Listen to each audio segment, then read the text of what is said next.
அனைவருக்கும் அஸ்ஸலாமு அலைக்கும். வாங்க வீடியோக்குள்ளே போகலாம். இன்றைக்கி நான் உங்களுக்கு ஒரு இன்ட்ரெஸ்டிங்கான ஸ்டோரி சொல்ல போகிறேன். என்னோடய வீடியோ பிடிச்சிருந்தா லைக் அண்ட் சப்ஸ்கிரைப் பண்ணுங்கள். அது என்ன சம்பவம்னா, ஷைத்தான் எப்படி அல்லாஹை அவ்வளோ வணங்கினான். அதாவது ஊசி முனையில் நின்று வணங்கக்கூடியவனா ஷைத்தான் இருந்தான். அதே போல் எப்படி அல்லாஹை மறுத்து பூமிக்கு தூக்கி எறியப்பட்டான். ரெண்டையுமே இந்த இதில் நான் சொல்ல போகிறேன். முதலாக அல்லாஹ் பூமியை படைச்சு அதில் ஜின்களை தான் படைத்தான். எதுக்காகனா மனிதர்களை போலவே ஜின்கள் அல்லாஹை வணங்கணும் அப்படின்னு சொல்லிட்டு பிரதிநிதியாக படைத்தான். ஆனால் அந்த ஜின்கள்லாம் ஒன்றுமே பண்ணாமல் அல்லாஹை வணங்காமல் ஒன்றுக்கு ஒன்று சண்டை போட்டுக்கிட்டு ரொம்ப கொலை செஞ்சுக்கிட்டு துரோகம் பண்ணிட்டு பூமியில் குழப்பத்தை ஏற்படுத்தி நிறைய தவறான விஷயங்களில் அந்த ஜின்கள்லாம் ஈடுபட்டுச்சு. இதை பார்த்து அல்லாஹ் ரொம்ப கோவப்பட்டு இனிமேல் நீங்கள் வேணான்னு சொல்லிட்டு மலக்குமார்கள் அனுப்பிச்சி வச்சு ஜின்களை விரட்டி அடிக்க வச்சான்.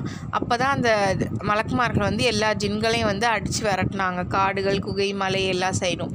அப்போ சில குழந்தை ஜின்கள், அதாவது சிறுவன் ஜின்கள்லாம் இருந்தாங்க. அவங்கெல்லாம் கைது செய்யப்பட்டு அல்லாஹ் சொர்க்கத்துக்கு அந்த ஜின்களை கூட்டிகிட்டு போகிறான். மலக்குமார் கூட்டிகிட்டு போகிறாங்க. கூட்டிகிட்டு போனோடனே எல்லா ஜின்கள் சிறுவர் ஜின்கள் எல்லாமே அங்கே வளர்ந்துக்கிட்டு இருக்கும்போது அப்போ அதில் ஒரு ஜின், அவன் தான் இப்லீஸ். அவரோட பேர் இப்லீஸ். அந்த ஜின் தான் சின்ன பிள்ளையிலேருந்து மலக்குமார்கள்ட்டே அவங்க வளர்ந்து அவங்களோட பழகுனனால அல்லாஹ் மீது அதிகமாக ஈமான் கொள்கிறான். அதிகமாக அல்லாஹ்க்கு பிடிச்ச மாதிரி நடந்துக்கிறான். நிறைய விஷயங்களை பண்ணுறான். அப்படி பண்ணிக்கிட்டே இருக்கும்போது மறுபடியும் ஜின்களோட தொல்லைகள் அதிகமாகிக்கிட்டே இருக்குது. அதாவது விரட்டி அடிக்கப்பட்டு மறுபடியும் பிரச்சனைகள் பண்ணிக்கிட்டே இருந்துச்சு.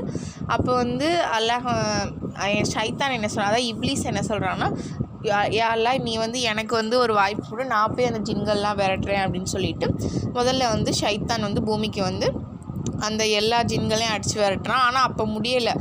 சிறுவர் கொஞ்சம் ஜின்னாக இருக்கவும் சொல்லிட்டு அந்த ஜின்கள்லாம் பயப்பட மாட்டேங்குது. மறுபடியும் மேலே சொர்க்கத்துக்கு போயிட்டு அல்லாட்ட அனுமதி கேட்டு அல்லாஹும் சில நிறைய மலக்குமார்களை இப்லீஸ்க்கு துணையாக அமுச்சு விட்றாங்க. இப்லீஸ் ஷைத்தான் என்ன பண்ணுறான்னா அந்த தயவுலேயே, அந்த மலக்குமார்களோட தயவுல எல்லா ஜின்களையும் அடித்து விரட்டுறான்.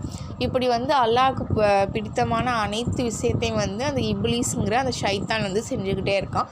இது அல்லாஹ்க்கு ரொம்ப விருப்பமானதாக இருந்துச்சு.